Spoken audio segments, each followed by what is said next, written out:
He is one of the most enduring icons in history, a symbol of rebellion frozen in time.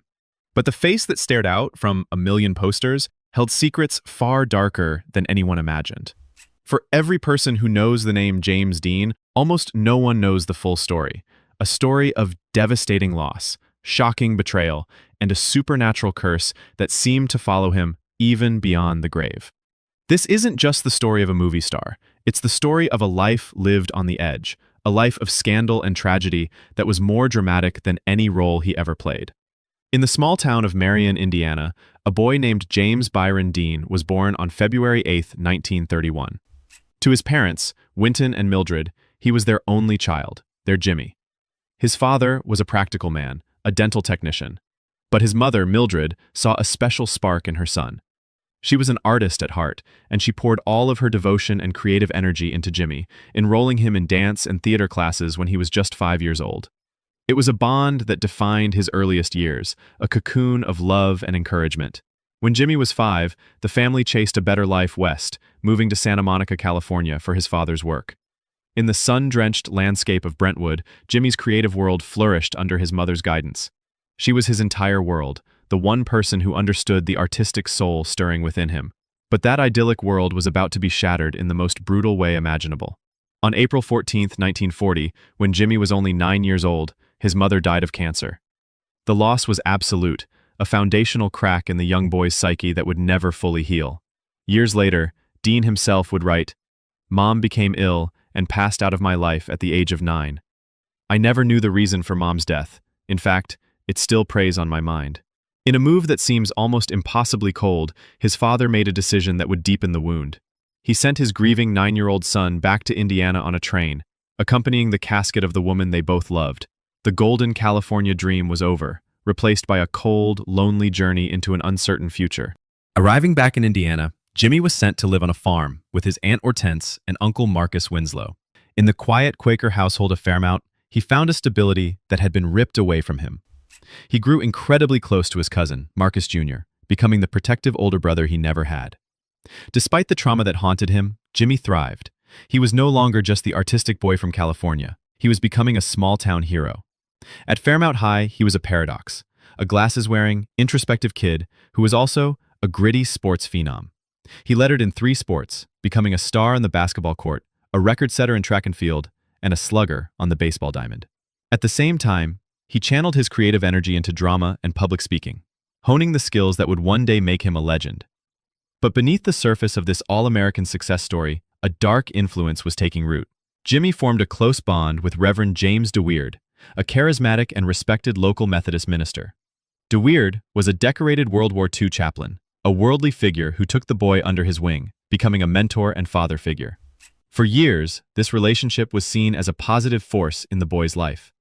It wasn't until decades after Dean's death that his close friend, screen legend Elizabeth Taylor, revealed the horrifying truth she had kept secret.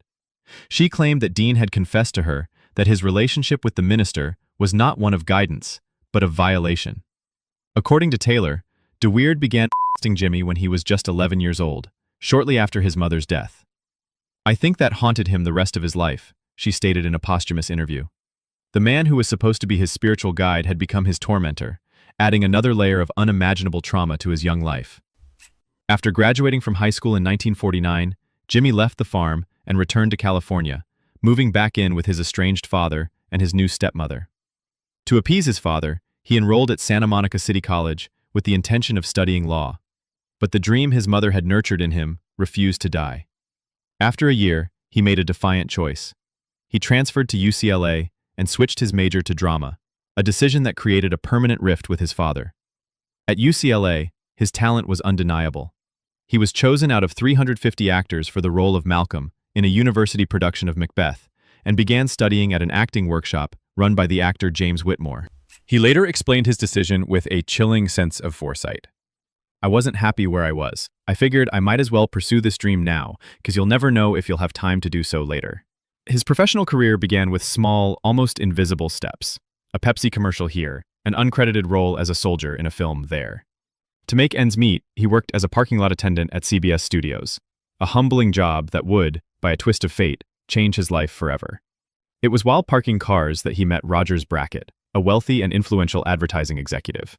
Brackett was immediately captivated by the young man's raw charisma and golden beauty. He offered Jimmy a role on his radio show and, when he learned the young actor was on the verge of homelessness, invited him to move into his lavish home.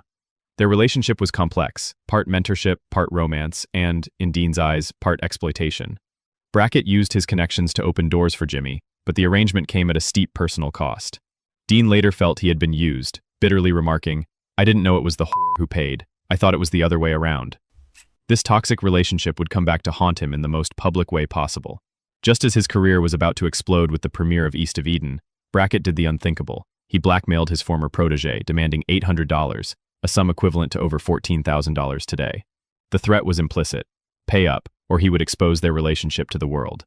In the intensely homophobic atmosphere of 1950s Hollywood, such a revelation would have been a career-ending catastrophe. Dean was trapped. He began making weekly payments of $100, a secret shame that continued right up until the day he died. He had escaped his past only to find it holding his future for ransom, and what happened next would only solidify his place as Hollywood's most tortured genius. Feeling used and seeking a more legitimate path to stardom, Dean made a bold move in 1951. He left California for New York City. On the East Coast, he aimed for the pinnacle of acting education, the legendary Actors Studio. At just 21 years old, he became the youngest person ever admitted, studying the method style of acting that would define his career. He called it the greatest school of the theater, even though he reportedly clashed with its famous head, Lee Strasberg. In New York, he became a fixture on live television, appearing in dozens of dramas and showcasing an electrifying, unpredictable talent that made audiences and critics take notice.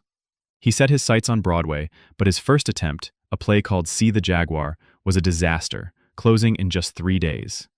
His second chance came in 1954 with The Immoralist, where he played a blackmailing houseboy. The role earned him a Theatre World Award, but Dean was deeply unhappy with the part.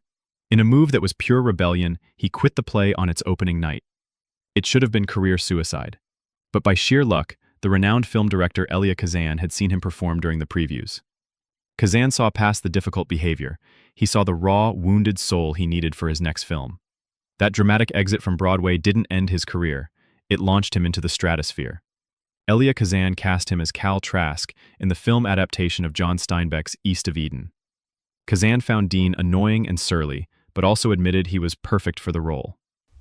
On set, Dean's immersive method acting, full of unscripted moments and raw emotion, stunned audiences but often irritated his more classically trained co-stars. The performance was a revelation, a portrait of tormented youth that felt startlingly real. For his very first major film role, James Dean received an Academy Award nomination, the only one he would get while he was alive. His next film would cement his status as a cultural icon. In Rebel Without a Cause, he wasn't just playing a character, he was the character. As Jim Stark, the troubled teenager desperate to be understood, he captured the angst and alienation of an entire generation.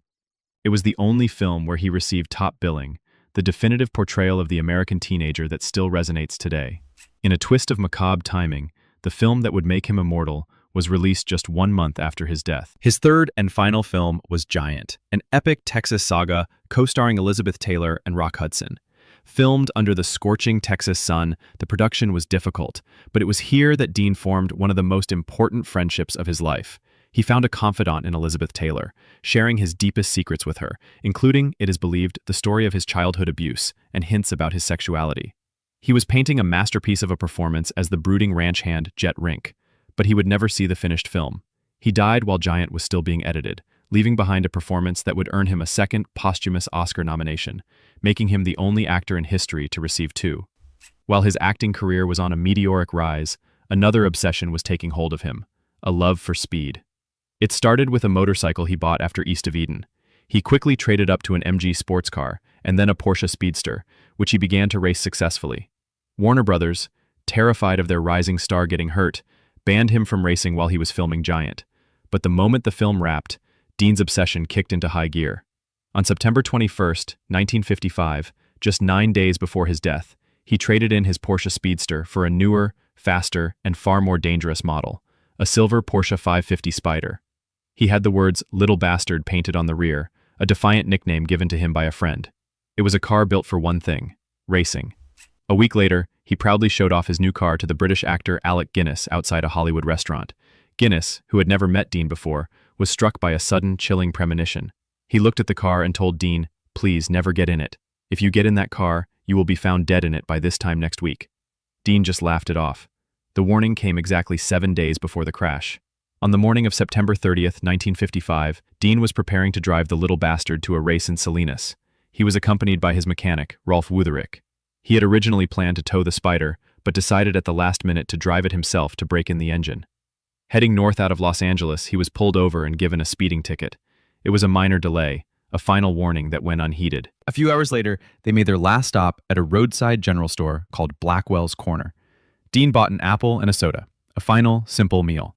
As he was leaving, another young, wealthy sports car enthusiast named Lance Reventlow pulled in and admired the sleek Porsche. They chatted for a moment before Dean and his mechanic got back on the road, speeding toward their destination and their destiny. Around 5:30 p.m., on a lonely stretch of U.S. Route 466 near Cholame, California, the world changed forever. A 23-year-old college student named Donald Turnipseed, driving a black and white 1950 Ford Tudor, began to make a left turn at an intersection, directly into the path of the oncoming Porsche. Dean, estimated to be traveling at over 85 miles per hour, had no time to react. The collision was catastrophic. The lightweight Spider was crumpled into an unrecognizable mass of metal. Donald Turnipseed walked away with only minor injuries. Rolf Wutherich, the mechanic, was thrown from the car and survived, though he was severely injured. James Dean, the 24-year-old star who had the world at his feet, died almost instantly from a broken neck and massive internal injuries. The Rebels' race was over. But the story of the little bastard was just beginning. The car was declared a total loss, but its wreckage was sold to a car customizer who began parting it out to other racers. What followed was a string of bizarre and fatal events that gave rise to the legend of the car's curse. A doctor who bought the Porsche's engine was cowed shortly after while racing in a car powered by it. Another racer, using suspension parts from the wreck, also died in a competition. A truck transporting the car's chassis slid off the road, and the driver was crushed to death when the wreckage fell on him. Garages that stored pieces of the car mysteriously caught fire. The eerie pattern of death and destruction continued until, one by one, the parts of the little bastard seemed to vanish. For decades, the entire car was thought to be lost, until 2020, when the car's transaxle, the only confirmed remaining piece, was rediscovered and later sold for over $387,000. James Dean only starred in 3 films, yet his impact was immeasurable. The American Film Institute ranked him among the greatest movie stars of all time, and his films are preserved in the National Film Registry for their cultural significance. He became an eternal symbol of teenage rebellion, influencing generations of actors from Johnny Depp to Leonardo DiCaprio, and a fashion icon whose style is still copied today. His death at just 24 years old preserved him as he was, impossibly handsome, eternally young, and forever misunderstood. The intersection where he took his last breath is now named the James Dean Memorial Junction, a landmark on a lonely highway that marks the spot where a man died and a legend was born. In just 24 years, James Dean lived with more scandal, passion, and tragedy than most people experience in a lifetime. From the hidden trauma of childhood abuse to the secret shame of Hollywood blackmail, from a psychic supernatural warning to the undying curse of his car, his story is darker and more compelling than any Hollywood thriller. Perhaps that's what made him the perfect rebel. He wasn't just playing a character, he was living it, right up until his final fatal drive into legend.